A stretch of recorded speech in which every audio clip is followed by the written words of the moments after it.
तो जब मैंने यहाँ पर क्या किया बेसिकली आपका मैंने यहाँ पे एक आपका टेक्स्ट एरिया क्रिएट कर दिया। अब मैं इसको मुझे बार बार आपकी इमेज की पोजिशनिंग को सेट करने की ज़रूरत नहीं पड़ेगी, क्योंकि मैं इस बॉक्स को कहीं भी मूव कर सकती हूँ और इसको बार बार रीयूज़ भी कर सकती हूँ। मैंने अब यहाँ पे एक टेक्स्ट एरिया क्रिएट किया, इंसर्ट पे गए, इंसर्ट पे जाके टेक्स्ट एरिया लिया मैंने यहाँ पे। आप चाहो तो टेक्स्ट बॉक्स खुद से ड्रॉ भी कर सकते हो अपने अकॉर्डिंग, जो भी आपको क्रिएट करना है। तो मैंने यहाँ पे एक टेक्स्ट एरिया क्रिएट कर दिया आपकी फर्स्ट इमेज के लिए। फिर इसी को मैं कॉपी पेस्ट कर रही हूँ ताकि मुझे बार बार क्रिएट ना करना पड़े। आप चाहो तो अलग अलग क्रिएट भी कर सकते हो। हेलो, हाँ जी बच्चे बोलो। मैम आपकी स्क्रीन विजिबल नहीं हो रही। एक सेकेंड मैं विजिबल कर दूँ। मैम आपकी स्क्रीन विजिबल नहीं हो पा रही। ओके बच्चे मैं कर रही हूँ विजिबल।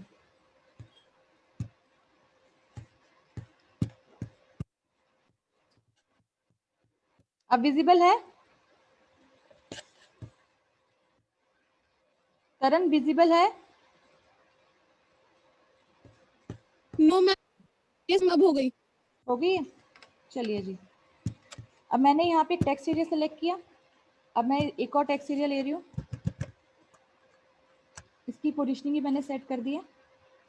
ठीक है, यहाँ पे मैं अपना कंटेंट जो भी मुझे लिखना है मैं कंटेंट लिख सकती हूँ इजीली, या फिर आप चाहते हो इसको और स्पेसिफिक बनाना तो ये चीज़ आप आगे ना HTML में भी जब आप div टैग का यूज़ करोगे तब भी करोगे कि आपको अलग अलग कंटेंट को ग्रुप करना है तो आप कैसे करोगे। अब जैसे मैंने यहाँ पे आपका इस पर्टिकुलर टेक्स्ट एरिया के अंदर दो आपके टेक्स्ट एरिया क्रिएट कर दिए हैं।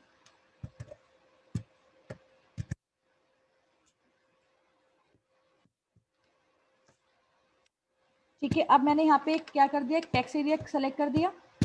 अब मैं चाहूँ तो इनके सेपरेट कलर भी इसके अंदर इंसर्ट कर सकती हूँ, ताकि मेरे हर जो मैंने जो टूल टिप डिज़ाइन करनी है उसका साइज भी अलग अलग रहे और कलर भी आप अलग अलग स्पेसिफाई कर सकते हो। तो मैंने टेक्स्ट एरिया लिया। अब ये देख रहे हो कि जो कंटेंट मैं इसके साथ में लिख रही हूँ ये सेपरेट कंटेंट आ गया आपका।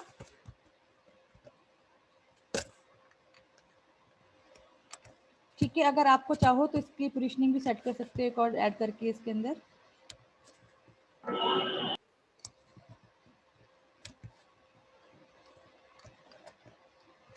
आपको सामने डिस्प्ले हो रहा है ये चीज प्रॉपर? Yes ma'am. जैसे मैंने इसके अंदर मुझे कोई इमेज इंसर्ट करनी है,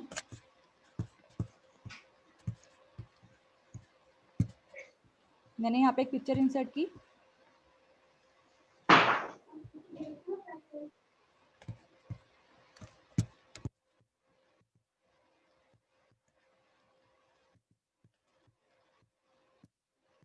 ठीक है, वो अगर आपने टेक्स्ट एरिया लिया था तो वो उस एरिया के अकॉर्डिंग अपने आप कस्टमाइज हो गया।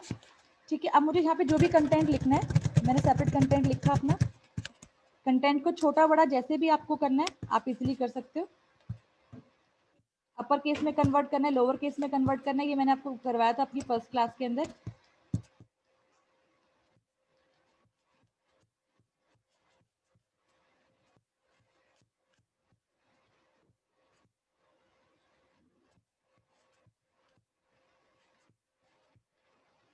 इस पर्टिकुलर टेक्स्ट बॉक्स में आपको कलर ऐड करना है तो आप कलर भी ऐड कर सकते हो।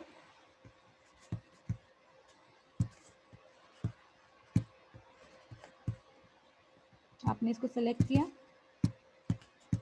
शेप फिल विद, जो भी आप कलर स्पेसिफाई करोगे वो कलर आपने स्पेसिफाई कर दिया इस पर्टिकुलर टेक्स्ट एरिया का। आप चाहते हो कि भाई ये अलग से व्हाइट कलर का लिखा हुआ ना नजर आए, कि इसमें आपका एक बॉर्डर जो नजर आ रहा है ये बॉर्डर हट जाए इसमें, तो टेक्स्ट एरिया की भी आपकी सेपरेट प्रॉपर्टी होती है कि आपको किसी को नहीं बताना कि आपने यहाँ पे टेक्स्ट एरिया यूज किया हुआ है। तो यहाँ पे शेप आउटलाइन पे जाके इसको नो फिल कर दोगे और शेप में ये जो फिलिंग है इसको क्या कर दोगे, नो फिल। तो बेसिकली कोई भी आपको आइडेंटिफाई नहीं कर पाएगा कि यहाँ पे आपने सेपरेटली इसको क्लासीफाई किया। आप चाहते हो कि ये जो आउटलाइन है ये भी नजर नहीं आनी चाहिए, या मैंने बैकग्राउंड में सपोजिंगली यहाँ पे कोई कलर ऐड किया है,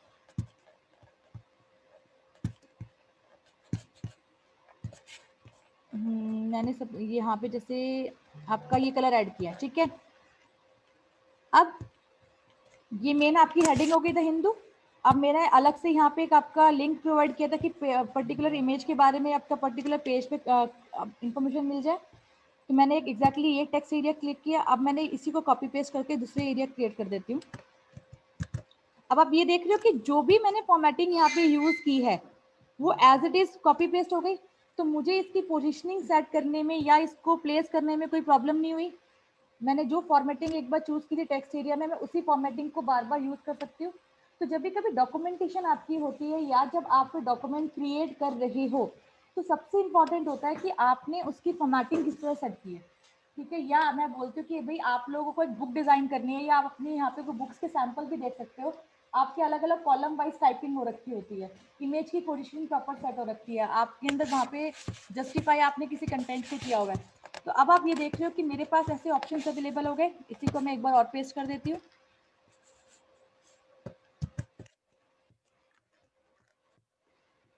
तो सपोजिंगली जैसे मैंने यहाँ पे एक टूल टिप डिजाइन कर दी है आपकी न्यूज़पेपर के हिसाब से कि मुझे यहाँ पे कंटेंट लिखना है और आई जस्ट वांट कि ये जो वाइट नजर आ रहा है ये भी मुझे पता ना चले कि ये किसी ने यहाँ पे अलग से काम किया है।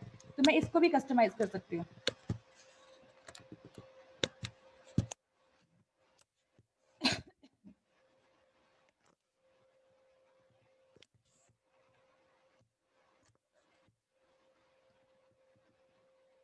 अगर मैं इसकी प्रॉपर्टी पे जाऊंगी जो मेन मेरे जो ऐप की अब ये देखो कि अगर मैंने आपका आउटर वाले टेक्स्ट एरिया को मूव किया है, ठीक है, जो आपका टेक्स्ट बॉक्स है, तो मेरे लिए सबसे इंपॉर्टेंट क्या है कि जो आपका ये अगर ओरिजिनल डिफाइन था कि ये मूव कर रहा है, जो कॉपी पेस्ट से मूव नहीं कर रहे हैं। तो जब भी कभी आपको यूज करोगे इसमें तो कॉपी पेस्ट ना करके अलग अलग टेक्स्ट एरिया लोगे ताकि जो आपका मेन टेक्स्ट एरिया है उसका रैप हो जाए।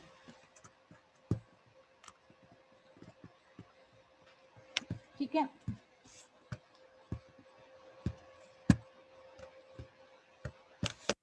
अब इसकी प्रॉपर्टी पे जाते हैं। जो आपका आउटर टेक्स्ट एरिया था इस पे राइट क्लिक करते हैं। अब यहाँ पे क्या किया हमने, शेप फिल को नो फिल कर दिया। ठीक है, शेप आउटलाइन को नन कर दिया, नो आउटलाइन। तो no one can suppose to identify कि यहाँ पे आपने टेक्स्ट बॉक्स लिया हुआ है, इसकी पोजिशनिंग आपने यहाँ पे फिक्स कर दी एक साइज के अकॉर्डिंग। ठीक है, अब आपने क्या करना है कि आपने न्यूज़पेपर के अकॉर्डिंग क्या किया कि जो आपने यहाँ पर लिया था ये एरिया अलग से कस्टमाइज करना है। ये पतले सा एक और आप टेक्स्ट बॉक्स ले सकते हो यहाँ पे।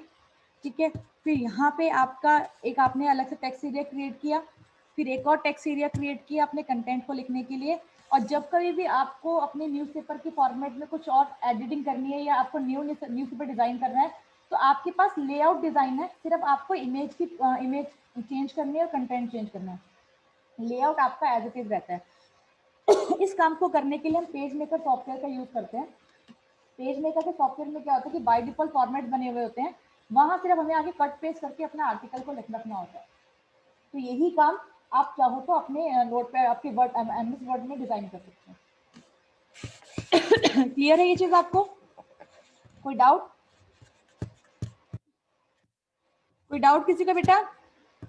और अगर यहाँ देखते हो तो यहाँ पे जो लेआउट कहोगे मैम यहाँ पे डैश लाइन कैसे आ रखी है, तो आपको मैंने बताया था किसी भी इमेज की प्रॉपर्टी में आप जाते हो जब जैसे मैंने यहाँ पे टेक्स्ट बॉक्स लिया, बेटा 40% करना मेरी प्लीज। हाँ जी, क्या चीज?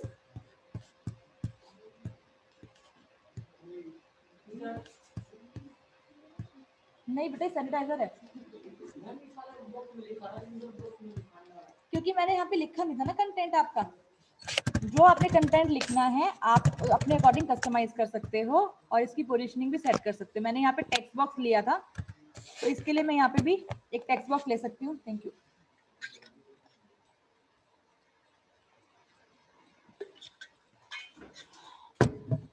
अगर मुझे ये कॉपी पेस्ट करना है मैं कॉपी पेस्ट कर सकती हूँ। ये लिखना ही पड़ेगा क्योंकि सेपरेट कंटेंट है। तो मैं इंसर्ट पे जाकर एक सेकंड प्लीज, इंसर्ट पे क्लिक करके टेक्स्ट एरिया आप ले सकते हो। यहाँ मैंने टेक्स्ट एरिया डिजाइन कर दिया। ठीक है, अब इस टेक्स्ट एरिया पे भी आप देख रहे हो कि यहाँ पे शेप इफेक्ट्स आ गया कि आपको अपने टेक्स्ट एरिया को हाईलाइट करना है, स्पेसिफाई करना है, या आउटलाइन में आपको किस टाइप की लाइन चाहिए। लाइन के टाइप भी आप यहाँ पे कस्टमाइज कर सकते हो कि आपको डैश लाइन वगैरह जो भी सेट करनी है आप इजीली ले सकते हो। तो ये जो आपके सामने ये जो आप रेस्टोरेंट का आप देख रहे हो यहाँ पर, तो इसमें क्या किया गया है, आपका टेक्स्ट एरिया इजिली अलग से लिया गया है, उसको शेप के साथ मर्ज किया गया है। यहाँ एक सर्कुलर शेप यूज की गई है, उसमें कंटेंट लिखा गया है, डैश लाइन और सेपरेट कलर से स्पेसिफाई किया है। बैकग्राउंड में आपका एक इमेज यूज की गई है और उसी के ऊपर अलग अलग एक बैकग्राउंड में इमेज ऐड करने के बाद आपके यहाँ पे आप देख रहे हो रेक्टेंगल शेप लेकर एक टेक्स्ट एरिया लिया, या आप शेप ले सकते हो रेक्टेंगल की कोई भी, उसके ऊपर दोबारा से टेक्स्ट एरिया लिया और कंटेंट लिखने के लिए आप यहाँ पे यूज कर सकते हो। ये आप देख रहे हो कि ये कंटेंट आपको इजीली स्पेसिफाई हो रहा है। आप ये कंटेंट इजीली इसकी जो आपने ये हमने यहाँ पे वर्ड आपका वर्ड आर्ट लिया है, जो आपको बताऊंगी मैं नेक्स्ट अभी, उसका यूज करके आपके शेप की पोजिशनिंग को प्लेस किया है। दैट मीन्स अब यहाँ पे आप ये देख रहे हो कलर थीम कैसे यूज की गई है, ग्रे के साथ ब्लैक पे लिख के व्हाइट से कंटेंट से लिखा गया। देन यहाँ पे कुछ कलरफुल इमेज यूज की गई थी, तो यहाँ इस पर्टिकुलर ब्रोशर के अंदर मैं ग्रीन, येलो, पिंक इसका कंट्रास्ट यूज कर सकती हूँ और ऑरेंज का कंट्रास्ट यूज कर सकती हूँ। तो दैट मीन्स जब भी कभी हम कोई डिजाइनिंग करते हैं किसी भी डॉक्यूमेंट की, तो हमें एक थीम चूज करनी पड़ती है कि एग्जैक्टली हम किस थीम पे काम कर रहे हैं। अगर मैंने बोला कि आपको मैरिज थीम यूज करनी है, उसके यूज करके आपको एक शादी का कार्ड डिजाइन करना है और कलर होना चाहिए डार्क, भाई कस्टमर की रिक्वायरमेंट है कि मुझे डार्क कलर में चाहिए, तो आप बेसिकली क्या कर सकते हो, ब्लैक ले सकते हो। ब्लैक पे व्हाइट पे लिखना अच्छा नहीं लगेगा तो आप गोल्डन से लिख सकते हो। उसके बाद उसमें रेड का इंक्लूड कर सकते हो, गोल्डन के अंदर रेड इंक्लूड होता है, वो ऑब्वियसली आपको ब्राइट इफेक्ट देगा। तो आप अपने कार्ड के अकॉर्डिंग थीम चूज करोगे। अगर मैं यहाँ पे आपको गूगल पे थीम्स भी दिखाती हूँ, तो there are many more themes जिसको आप यूज कर सकते हो एमएस वर्ड में।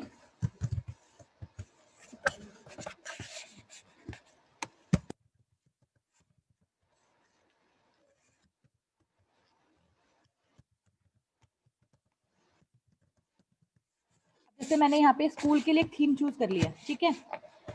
तो अगर मैं यहाँ देखोगे तो आप यहाँ पे देखोगे कि स्कूल के लिए थीम्स के लिए ये पैटर्न्स यूज किए गए हैं कि अगर आपको स्कूल के लिए थीम्स लेनी है, दैट मीन्स कि आपको लाइट कलर और ब्राइट कलर यूज करने पड़ेंगे ताकि वो दूर से अट्रैक्ट करें बच्चों को, ठीक है। अगर मैं यहाँ पे वेडिंग थीम डालूंगी तो वो आपको अलग कलर शेड कार्ड देगा। तो यही थीम्स होती हैं जो कि आपके डॉक्यूमेंट को और बेटर करती है कि यस आप कोई डॉक्यूमेंटेशन कर रहे हो तो आप वहाँ पे क्या कलर कॉम्बिनेशन यूज करोगे to look your document as better as compare to others, ठीक है। तो यहीं पे आपको थीम्स यूज करके, अगर बोलती हूँ कि आपको कोल्ड थीम यूज करनी है तो आप उसके अंदर विंटेज कलर्स यूज करोगे। जिसमें आपका आ गया कि आपका कोल्ड ग्रे कलर यूज करोगे, क्योंकि ग्रे के भी अपने डिफरेंट डिफरेंट शेड कार्ड्स होते हैं। कोल्ड ग्रे हो गया, आपका मिस्ट ग्रे हो गया। तो आपके ऊपर डिपेंड करता है कि अगर आप कोई डॉक्यूमेंटेशन क्रिएट कर रहे हो या कोई पैम्पलेट डिजाइन कर रहे हो किसी कंपनी के लिए, या फिर आप कोई ब्रोशर डिजाइन कर रहे हैं, जैसे न्यूज़पेपर में आते हैं ना पैम्पलेट्स आते हैं, वो आपके शाइनिंग वाले पेपर्स होते हैं, ग्लॉसी शीट्स वगैरह होती हैं।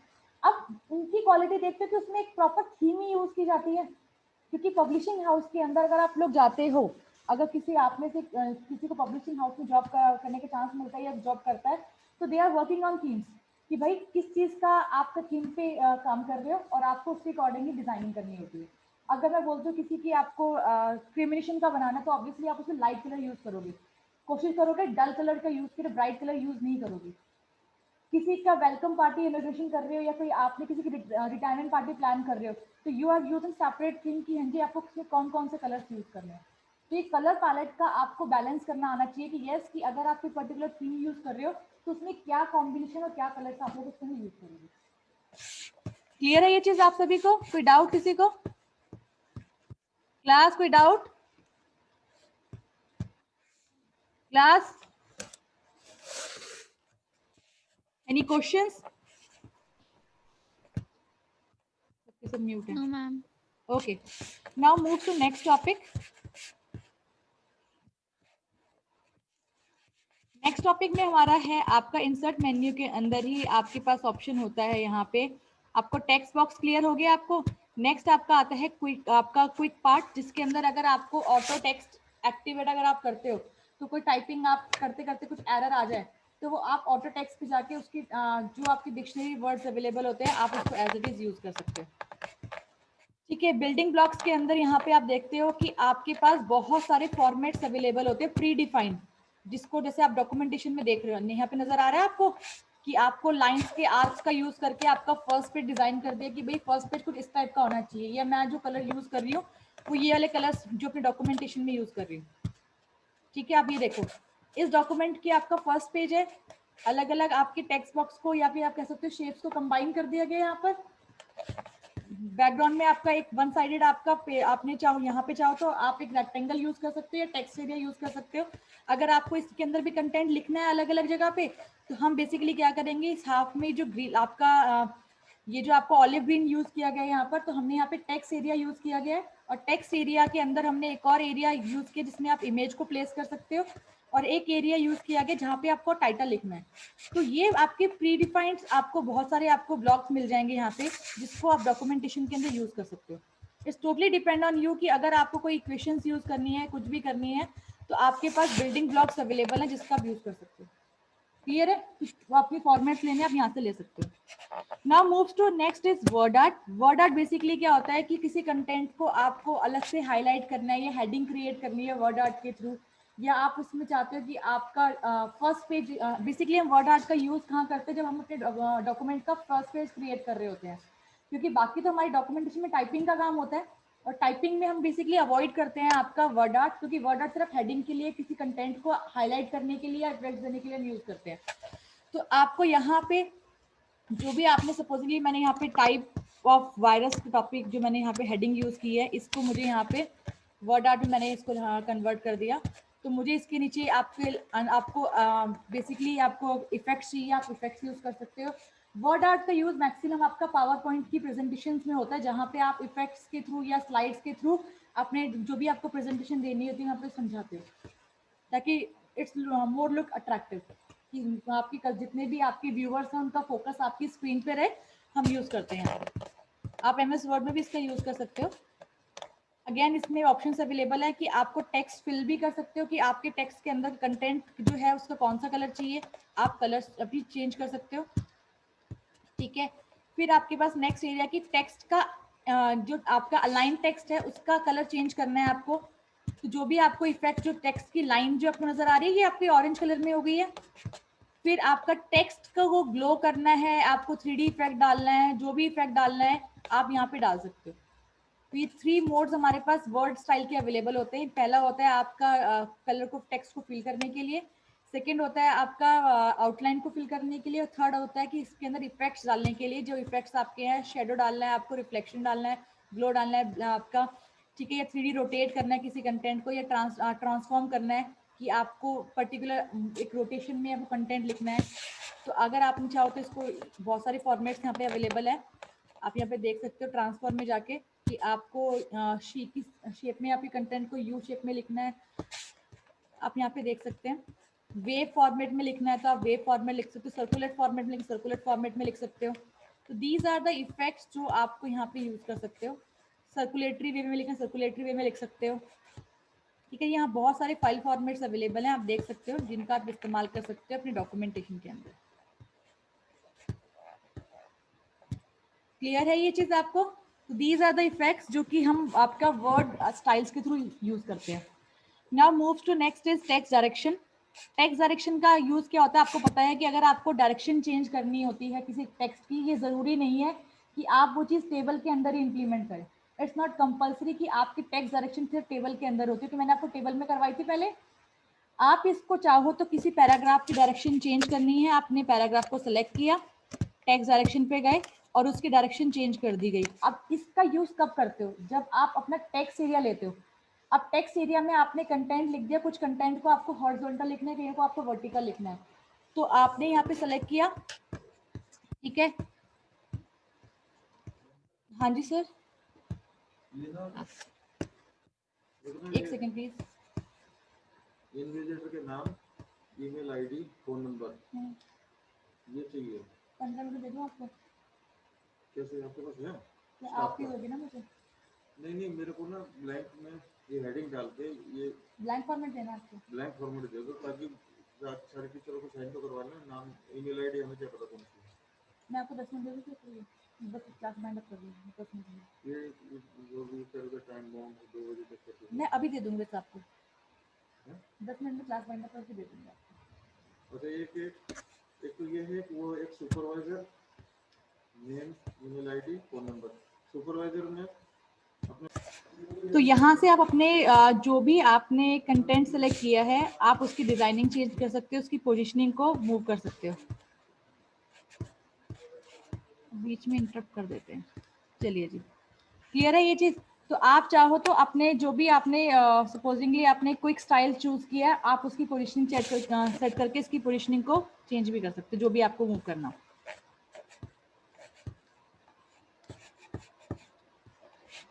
नेक्स्ट इसके अंदर हमारा है आपका ड्रॉप कैप, जो सबसे इंपॉर्टेंट आपका टूल है। ड्रॉप कैप का यूज कहाँ पे होता है? अगर आप लोग ने न्यूज़पेपर देखा होगा तो न्यूज़पेपर के अंदर बेसिकली क्या होता है कि आपका कुछ कंटेंट में आपका कुछ वर्ड्स होते हैं स्टार्टिंग के, वो बड़े बड़े नजर आते हैं आपको न्यूज़पेपर में। आप यहाँ देखोगे इसमें तो छोटा नजर आ रहा है। एक सेकेंड मैम, हाँ जी, एक्सक्यूज मी मैम, आपकी स्क्रीन जो आप शेयर कर रहे हैं वो हैंग हो गया, एक्चुअली शो नहीं कर रही प्रॉपर। अब एक सेकेंड दो मुझे, मैं शो करती हूँ उसको यार।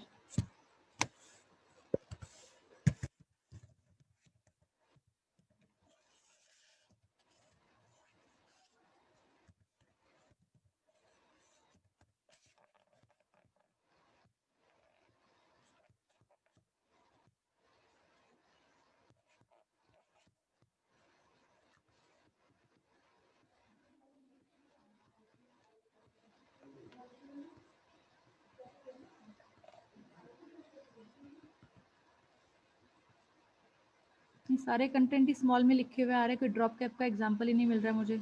ओके, मिल गया। स्क्रीन नजर आ रही है आप सभी को? क्लास स्क्रीन नजर आ रही है आप सभी को मेरी? मैम स्क्रीन तो शो हो रही है बट उसके ऊपर वर्किंग जो आप कर रहे हैं वो नहीं आ पा रहा। अभी ये पूरी ब्लैंक ही आ रखी है, अभी लोड हो रही है इमेज। मैं आपको दिखा देती हूँ अभी।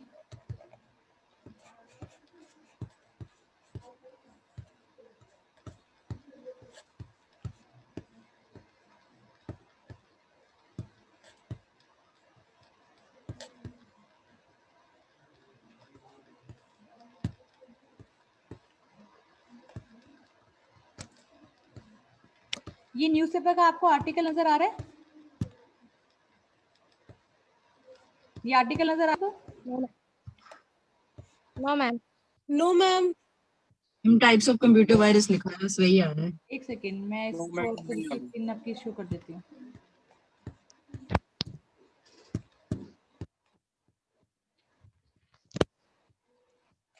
अब नजर आ रहा है? क्लास नजर आ रहा है आप सभी को स्क्रीन पे? No no ma'am. Ma'am. Ma'am नहीं आ रहा। क्या बात कर रहे हो यार? अब आ रहा है? नो मैम, मैम वही है जो पहले था।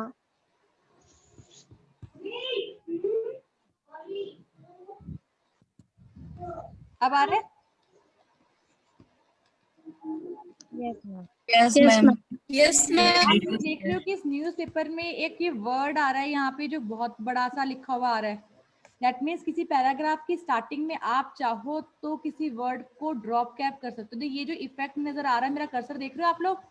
ये जो इफेक्ट नजर आ रहा है यहाँ पर, ये किसके थ्रू आ रहा है? ड्रॉप कैप के थ्रू। तो आपके पास MS वर्ड में ये फीचर्स अवेलेबल होता है कि आपको किसी वर्ड को ड्रॉप कैप में सेट करना है तो आप उसको ड्रॉप कैप में सेट कर सकते हो। कैसे कर सकते हो मैं दिखाती हूँ अभी आपको।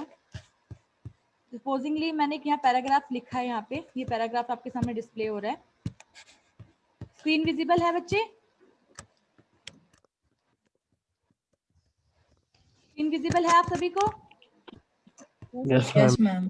अब देखिए गवर्नमेंट एग्जाम का मुझे चाहती हूँ कि मैं ये जी बड़ा रहे, तो मैंने जी को सेलेक्ट किया और मैंने यहाँ पे ड्रॉप कैप पे क्लिक कर दिया। ड्रॉप कैप से क्वेश्चन किस टाइप का राइज होता है कि आपके ड्रॉप कैप कितने टाइप के होते हैं। सबसे पहले नन, कि कोई ड्रॉप कैप नहीं है, फिर नाउ ड्रॉप्ड और आपका मार्जिन।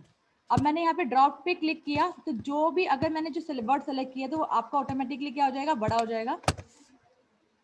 जो कंटेंट जितनी लाइन में आपने ड्रॉप कैप यूज किया होगा उतनी लाइन में आपका वो आ जाएगा। उसके बाद के कंटेंट को आप नेक्स्ट पैराग्राफ पे शो कर देगा।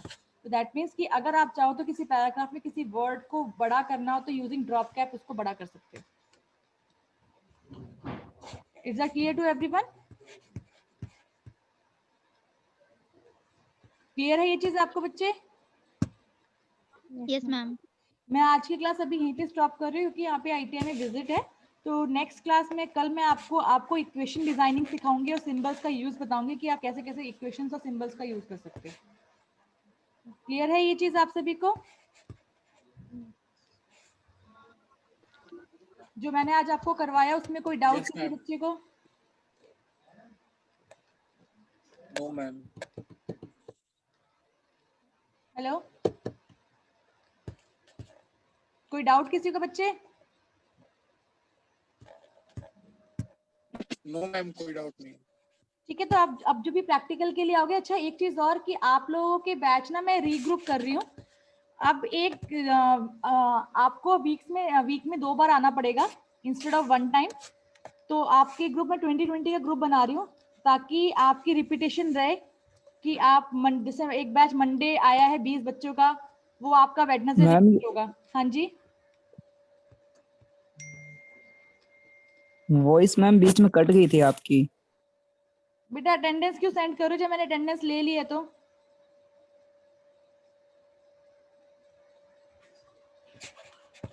अटेंडेंस नहीं मैम, जब आप कह रहे थे ना कुछ 20 बच्चों का जो बैच आप लोगों के ग्रुप शेड्यूल, तो वो मैम वो कस्टमाइज मैं कर रही हूँ। बेटा ये प्लीज अंदर रख दो। आप लोग के ग्रुप को मैं रिकस्टमाइज कर रही हूँ। अभी आप लोगों को 10-10 के ग्रुप में मैंने डिवाइड किया था। तो नाउ अब मैं आप लोगों को 2020 के ग्रुप में कस्टमाइज करूंगी ताकि अब क्या होगा बेसिकली 20-20 बच्चे आएंगे प्रैक्टिकल के लिए। टाइम लिमिट आपको हम बता देंगे किस तरह से टाइम लिमिट सेट करेंगे। और एक दिन 20 बच्चे आएंगे, दूसरे दिन दूसरा बैच आएगा 20 बच्चों का। देन आपका फिर जो मंडे बच्चे आएंगे वो वेडनेसडे आएंगे और जो ट्यूसडे बच्चे आएंगे वो थर्सडे आएंगे। और फ्राइडे को हम भी जिन बच्चों की जो बच्चे न्यूली एडमिट हुए थे क्लास में, इनका प्रैक्टिकल बिल्कुल नहीं हो पाया है, वो आके फ्राइडे को प्रैक्टिस करेंगे। Is it clear to everyone? तो ये हम शेड्यूल बना रहे हैं और इसको आपको फॉलो करना पड़ेगा कि वीक में आपको 2 दिन आना पड़ेगा और अपना लंच वगैरह कैरी करके लेके आना पड़ेगा। टाइम लिमिट आपका राइज हो जाएगा आपको प्रैक्टिकल करने के लिए। क्लियर है ये चीज आप सभी को? Excuse me ma'am. हाँ जी, मैम तो कल